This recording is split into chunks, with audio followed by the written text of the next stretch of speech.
Alhamdulillah, assalatu wassalamu ala rasulillah wa ala alihi wa sahbihi wa man tabi'ahum bi ihsanin ila yaumiddin. Asyhadu an la ilaha illallah wahdahu la syarikalah wa asyhadu anna Muhammadan abduhu wa rasuluh alladzi la nabiyya ba'da. Alhamdulillah, ikhwatu fillah, kita lanjutkan lagi di pelajaran fikih mengenai apa saja yang dilarang dalam hal ini yang dimakruhkan dalam sholat.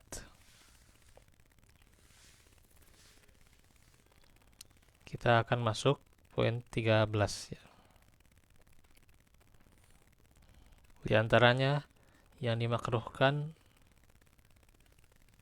adalah membaca Al-Quran pada saat ruku dan sujud.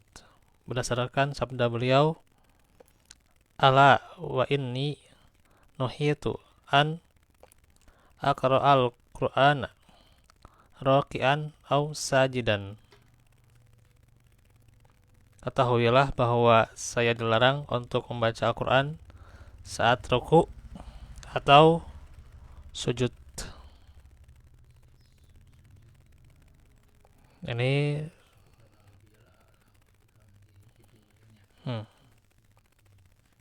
riwayat Muslim. Jadi ketika ruku dan sujud dilarang untuk membaca Al-Quran. Karenanya, bagaimana misalnya kalau dalam sujud kan kita disunahkan ya, untuk memperpanjang sujud kita dengan doa-doa. Doanya kan bisa juga ya, kita ambil redaksi. Ambil redaksi bukan kita membaca, tapi ambil redaksi ya. Jadi istilahnya kalau kata Ustaz Ta'am teh mengambil redaksi ya, mengambil redaksi di dalam Al-Quran, redaksi doa ya. Kalau membaca sama ya pasti jelas orang itu baca ta'awudz, kemudian kalau di awal ya baca basmalah ya, itu mah jelas ya, kemudian baca Quran, nah itu baca Quran ya. Tapi kalau cuman mengambil redaksi, kita ambil redaksi misalnya Rabbana atina fid dunya hasanah dan seterusnya, atau Rabbana firli wali walidayya walil mu'minina yauma yaqumul hisab dan seterusnya gitu.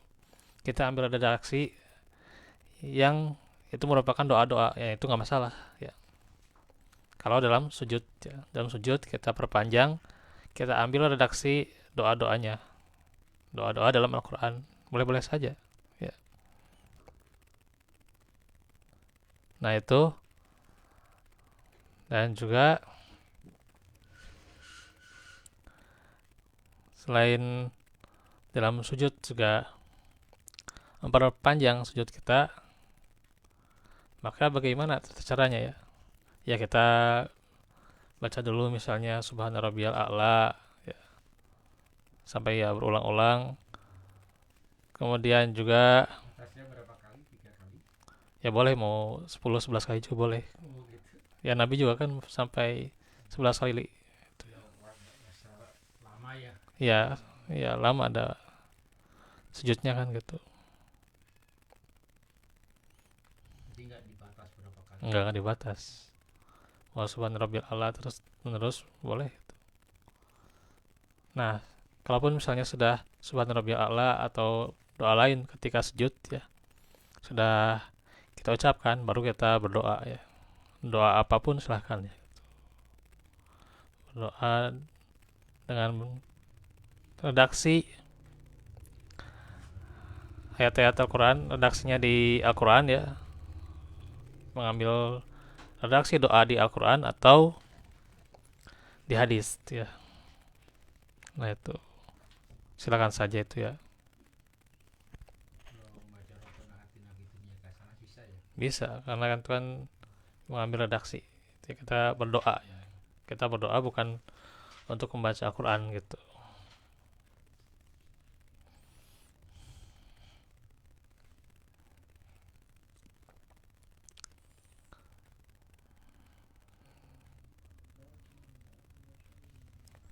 Yang ke-14, menempelkan kedua hasta ke lantai saat sujud. Jadi dua hasta saya sujud, nah ini nempel ke lantai itu tidak boleh. Ya. Jadi ininya saja, telapaknya saja, telapak. Ya, ya ini nggak boleh. Nah itu, ya berdasarkan sabda Nabi Sallallahu Alaihi Wasallam. Ya, tadi lu fis sujudi wala yabsut ahadukum tiro aihi in bisatol kalbi.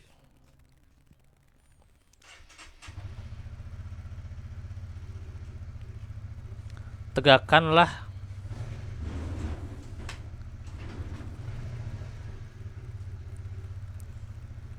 dalam sujud ya. Jadi harus tegak dalam sujud itu ya.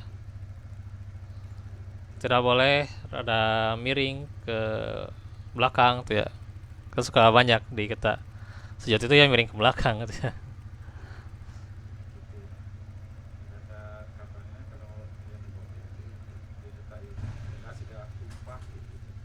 Hmm. Jadi jangan sampai miring ya, tapi harus tegak dalam sujud itu. Janganlah salah seorang dari kalian menempelkan dua hastanya, ini dua hasta ya, dua hasta, saat bersujud sebagaimana seekor anjing. Iya. Dari riwayat Bukhari, Muslim dan selain keduanya. Jika tidak boleh meletakkan dua hasta di atas tanah, melainkan harus mengangkat dua siku. Jadi harus diangkat ya. Sebagaimana telah dijelaskan dalam pembahasan sebelumnya ya. Ke-15, menyatukan kain, gamis atau sarung ya, dan menahannya saat sujud agar tidak menyebar di lantai gitu ya. Ini salah satunya juga ya. Ya sarung atau kain atau apapun lah, celana juga jangan sampai kena lantai, itu juga termasuk dalam larangan ini, menyingsingkan lengan baju dalam sholat. Jadi jangan sampai berlebihan sampai sini gitu ya. Iya. Dari Ibnu Abbas radhiyallahu anhuma berkata Nabi SAW diperintahkan sujud di atas sujud itu bagian anggota tubuh, dan beliau dilarang dari menyingsingkan rambut dan kain saat sujud.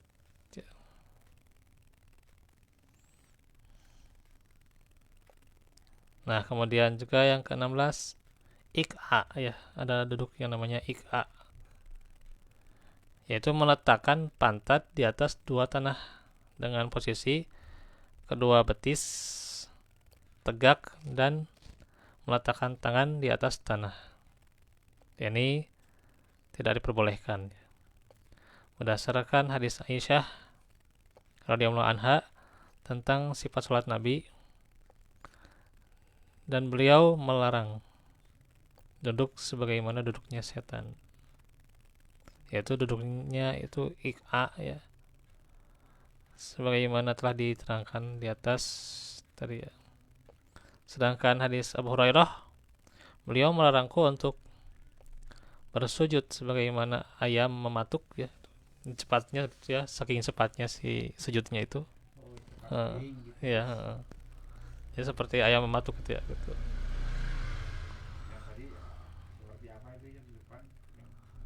Seperti setan yang duduk ini ik'a mah.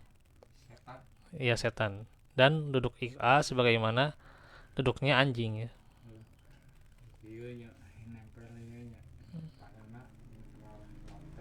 Ya. Nah, catatan ya, ik'a itu sebagaimana disebutkan adalah terlarang berdasarkan dalil yang ada. Tetapi hendaklah diperhatikan bahwa Iq'a memiliki makna lain, yaitu menegakkan dua telapak kaki dan meletakkannya di pantatnya. Ini yang diperbolehkan ya. Di atas keduanya pada saat duduk ya, di antara dua sujud. Dan duduk ini diperintahkan. Yang seperti itu ada dasarnya. Sebagaimana telah dijelaskan. Itu nggak boleh dijepit ya. Yes. Ini nggak boleh ya. Iya. Ya, kalau Ini ya Iq'a yang diperintahkan yang ini. Jadi yang diperintahkan menegakkan dua telapak kaki dan meletakkan pantat di atas keduanya, itu yang diperbolehkan. Iya.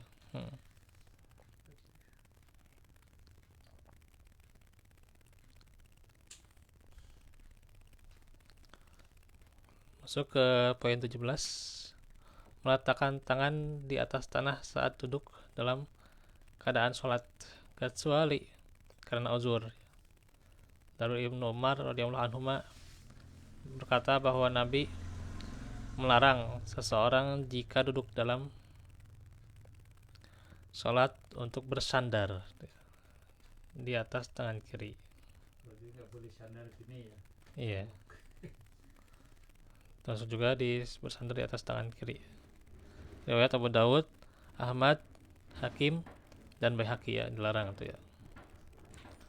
Dalam riwayat yang lain bahwa Ibnu Umar berkata, janganlah duduk seperti ini. Sesungguhnya duduk seperti itu adalah duduknya orang-orang yang disiksa.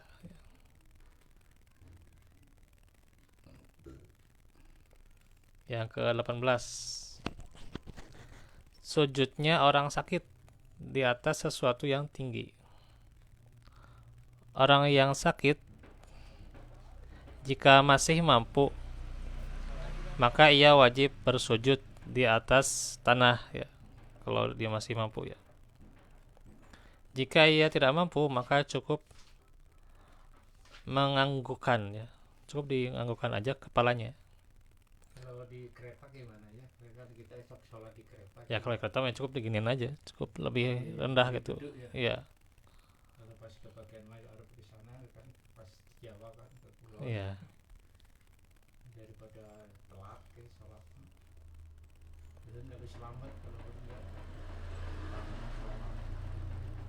lohor dan asar sore itu ini kayak dia jam setengah 6 kan.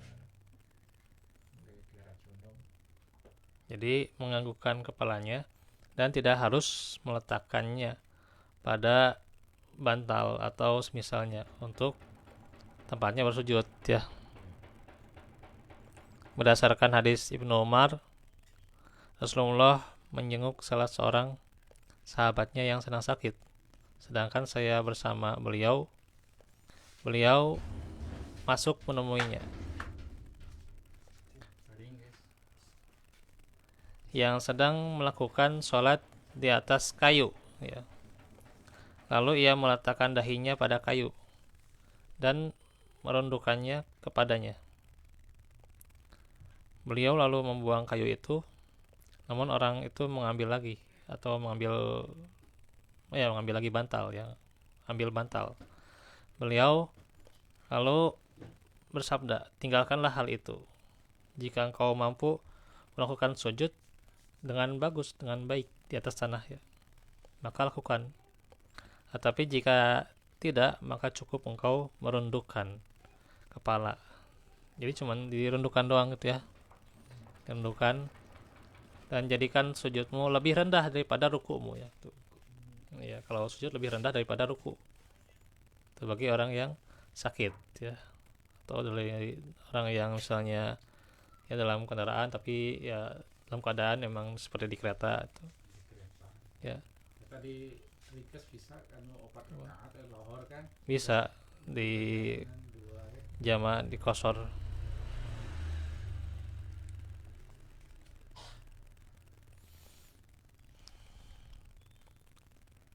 Terus ke 19,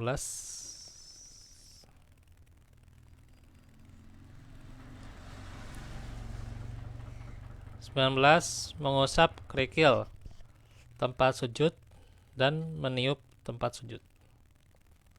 Kecuali jika memang sangat dibutuhkan, maka diperbolehkan sekali gerakan ya. Namun tidak melakukannya lebih utama jika keberadaan kerikil tersebut tidak mengganggu kehusuan. Ini dilarang ya mengusap kerikil tempat sujud ya, atau ditiup ya. Berdasarkan hadis Mu'aikib tentang seorang laki-laki yang meratakan tanah saat bersujud, beliau bersabda, jika engkau melakukannya maka cukup sekali saja. Di riwayat yang lain, la tamsahu wa anta tusolli fa in kunta la budda fa'ilan fawahidatun taswiyatal haso. Jangan mengusap sesuatu saat engkau sholat ya, jangan mengusap sesuatu ya. Jika engkau memang harus melakukannya, maka lakukan sekali saja untuk meratakan kerikil.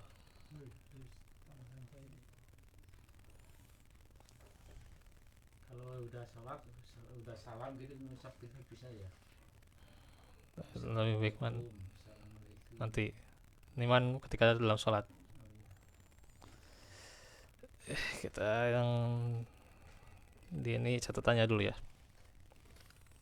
Jika pada kening terdapat tanah atau kerikil dari bekas sujud di tanah, maka makruh untuk dihilangkan karena tindakan itu menyibukkan diri ya, tuh menyibukkan diri dari sholat. Iya, kalau ketika dalam sholat ya gitu. Sholat. Hmm. Kalau dulu mau tanah ya nama Iya, karpet. apalagi jika dilakukan berulang-ulang dan berkali-kali. Dari Abu Sa'id Al-Khudri ya, radhiyallahu anhu, berkata, saya melihat Rasulullah bersujud pada air dan tanah sehingga saya melihat bekas tanah pada kening beliau. Ini riwayat Baihaqi, disahihkan di dalam Irwaul Ghalil. Terus Ibnu Mas'ud berkata, 4 hal yang termasuk dibenci. Ia menyibukkan diantaranya nih, yang 4 itu, dan seseorang mengusap tanah dari keningnya saat ia melakukan sholat. Jika tanah atau kerikil tersebut mengganggu orang yang sholat, maka dihilangkan dan diusap.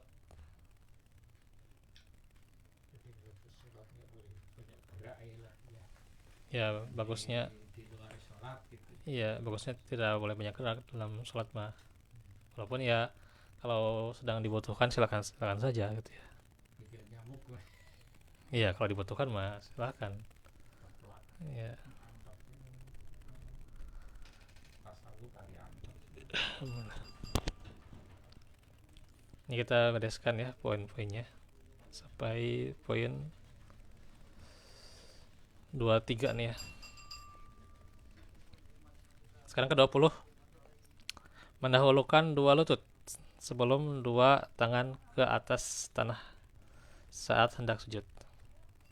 Jadi, nah ini memang ada perbedaan sebenarnya ya. Dari Abu Hurairah radhiyallahu anhu berkata, Rasulullah bersabda, jika salah seorang dari kalian bersujud, maka janganlah mendrum sebagaimana drumnya unta. Hendaklah ia meletakkan 2 tangannya sebelum 2 lutut atau sebelum 2 kakinya ya. Nah,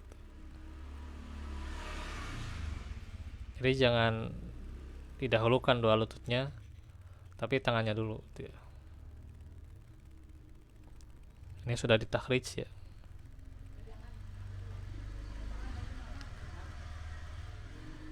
Ada penjelasannya lebih khusus, cuman ya saya lupa lagi untuk makalahnya ya, karena sudah dulu itu ya pernah makalahnya di bagikan ya sifatnya lupa ya.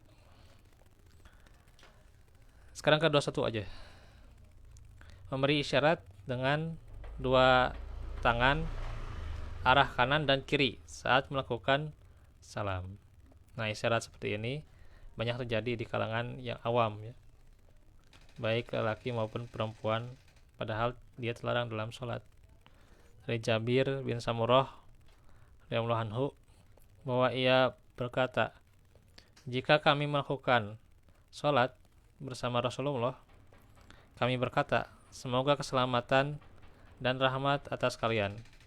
Semoga keselamatan dan rahmat atas kalian. Dengan memberi isyarat dengan tangannya. Jadi dikasih isyarat dengan tangannya ke arah dua sisi ya gitu. Maka Rasulullah bersabda, alama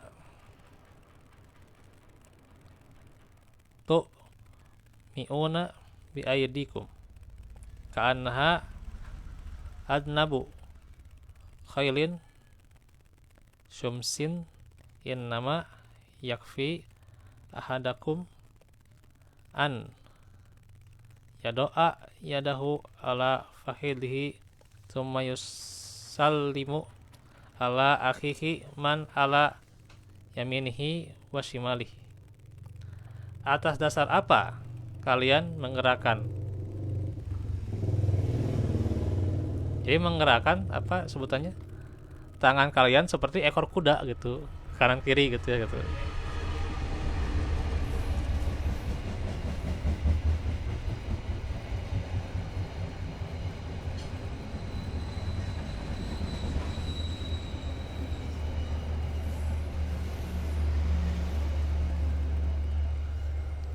Digerakkan tangannya seperti ekor kuda gitu, ke kanan ke kiri gitu. Ngapain gitu ya gitu. Iya. Sesungguhnya cukup bagi kalian dengan meletakkan dua tangannya di atas paha, kemudian memberi salam kepada saudaranya, baik yang berada di sebelah kanan atau kirinya. Riwayat Muslim, An-Nasa'i dan Abu Daud. Ke-22. Mendahului gerakan imam. Nah, ini ya harus diperhatikan nih. Ya, mendahului gerakan imam dalam sholat. Ya. Kalau nggak mendahului paling telat. Ya, telat dari gerakan imam itu ya gitu. Harus hati-hati ya, jangan sampai telat juga. Iya. Berdasarkan sabda Nabi, ama yaksha ahadukum aula yaksha ahadukum idza rafa'a ra'sahu qabla al-imam an yaj'ala Allahu ra'sahu ra'sa himarin aw yaj'ala Allahu suratahu surata himarin.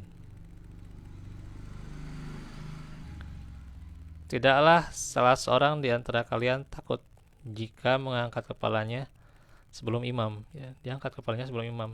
Artinya dia mendahului gerakan imam ya. Iya. Iya. Maka Allah akan menjadikan kepalanya seperti kepala keledai. Ya. Atau akan mengubah rupanya menjadi rupa keledai. Ya. Termasuk juga kalau misalnya telat ya gitu. Ya itu udah ini sudah diingetin sebenarnya mah, cuman ya gitu. Ya masih inilah. Pastilah di sekolah ini belajar ya. Iya. Belajar di sholat. Cuman ya kan beda-beda itu orang juga ya, makanya itu harus kita kasih edukasi ya secara baik gitu ya, bagaimana gerakan yang mendahului imam atau telat ya gitu, jangan sampai lama teuing gitu ya, imam udah ya imam sudah berdiri ini masih sujud tuh ya gitu. Iya. Makanya juga harus perhatikan mengangkat imam juga jangan orang yang lemah gitu ya. Kan kalau orang yang lemah dia itu buat bangkit dari sujud ya gitu. Itu lama gitu ya. Nah, kalau bangkit dari sujudnya lama. Ya kalau bisa ya. Kalau bisa jangan yang lemah gitu ya. Dia akan bangkit dari sujudnya lama sehingga ya dikhawatirkan nanti makmumnya malah mendahului imam gitu ya. Kalau bisa jangan yang lemah. Kalau bisa ya. Kalau lupa bacaan lain Fatihah umpama Kalau lupa mah ya misalnya selain Al-Fatihah ya ingatkan aja. kalau Fatihah nggak bisa itu yang disebutkan Ya termasuk rukun kan Fatihah. ya Al-Fatihah mah rukun. Yang siratna gitu pematul Eh, Allah. kalau membaca suratnya lupa ya diingatkan soalnya dia salah bacaan, bahkan ya salah fathah atau kasrohnya atau harokatnya ya itu dia ingatkan juga gitu ya gitu. Diingatkan Hmm, sama kamu ya. iya harusnya misalnya membaca an-naro bukan an-nari misalnya, harusnya an-naro ya baca an-naro, berarti umumnya ingatkan gitu, ingatkan aja gitu gitu misalnya ya contohnya, walaupun cuman beda-beda harokat ya nggak merubah makna tapi ya itu ngerusak lah gitu, Rusak. yang ngerusak jadi gak enak kan ngedengerannya gitu kalau misalnya Buat yang iya biasa lah jangan yang susah-susah iya tidak sering dibaca. gak enak kan kalau misalnya kan banyak yang salah harokatnya gitu ya, walaupun nggak apa nggak merusak makna tapi nggak enak Sholat itu ya, jadi sholatnya yang rusak gitu. rusak. Hmm. Sunnah lah panjang-panjang. Iya kalau lebih bagusnya itu faqra'u ma tayassara minal Qur'an, bagusnya mah gitu. Jadi jangan sampai juga orang yang baru dihafal ini suratnya baru dihafal tuh ya surat ini atau ayat ini baru dibaca gitu ya nanti dia lupa gitu ya kebanyakannya gitu ya gitu. Kecuali kalau dia sudah sering sering membaca surat itu ya dan hafal, bukan hafalan yang cangkem gitu ya. Nah itu perhatikan juga ya. Dan yang ke-23, sholat saat makanan sudah dihidangkan ya,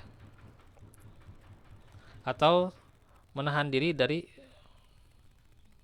buang air kecil atau menahan gas tuh ya, ya atau BAB ya, ya Batal ya. ya kalau dalam sholat jangan ditahan, keluarin aja gitu. Nanti ya ulang lagi sholatnya gitu, ulang lagi ya nanti kan berwudu lagi sholat lagi ya nggak apa-apa daripada dia ditahan-tahan dalam sholat ya gitu. Ini keluarin wudu lagi itu sholat udah gitu. Daripada ditahan-tahan nggak enakan malah apa menyibukkan diri Kentut yang susah ditahan. ya.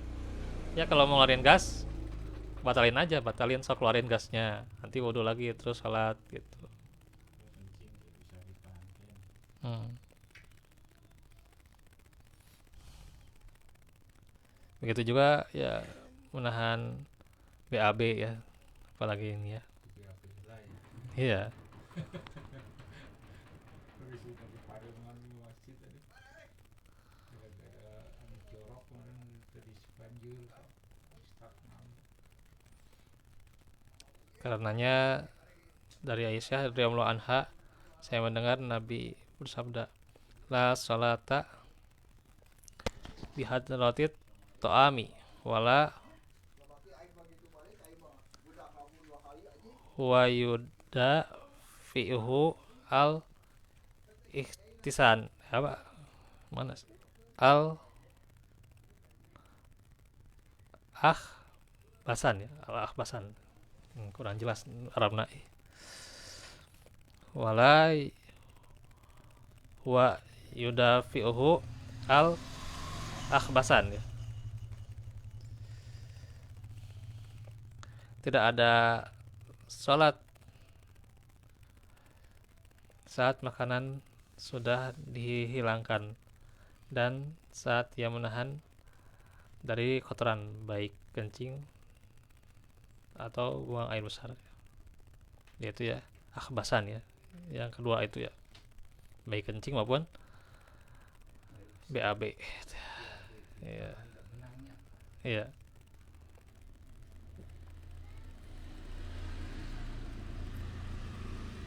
Nah, itu yang dilarang, yang makruh ya. Yang makruh tidak sampai batal. Kalau yang nanti apa selanjutnya itu nanti tentang pembatal-pembatal sholat. Nah, ini baru selanjutnya bahasanya ya tentang pembatal-pembatal sholat.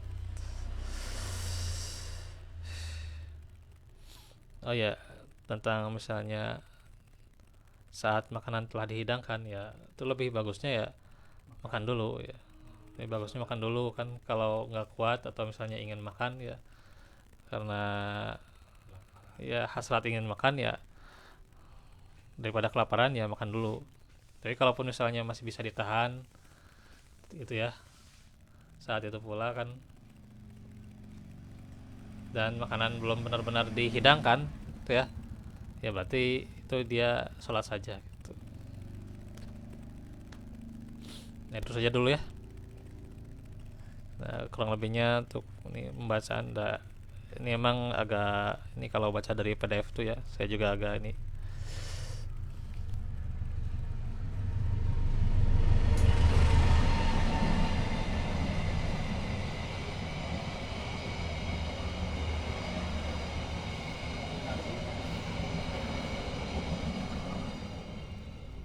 Karena ya tulisan-tulisan ini ya di PDF ya kadang bisa kecil, kadang kalau bisa dibesarkan, kalau nggak bisa juga ya, tergantung HP oge gitu. Ada atau ge sana gitu kalau apalagi tulisannya lebih kecil lagi ya, kecuali kalau sudah hafal ya insyaallah ya, insyaallah ya.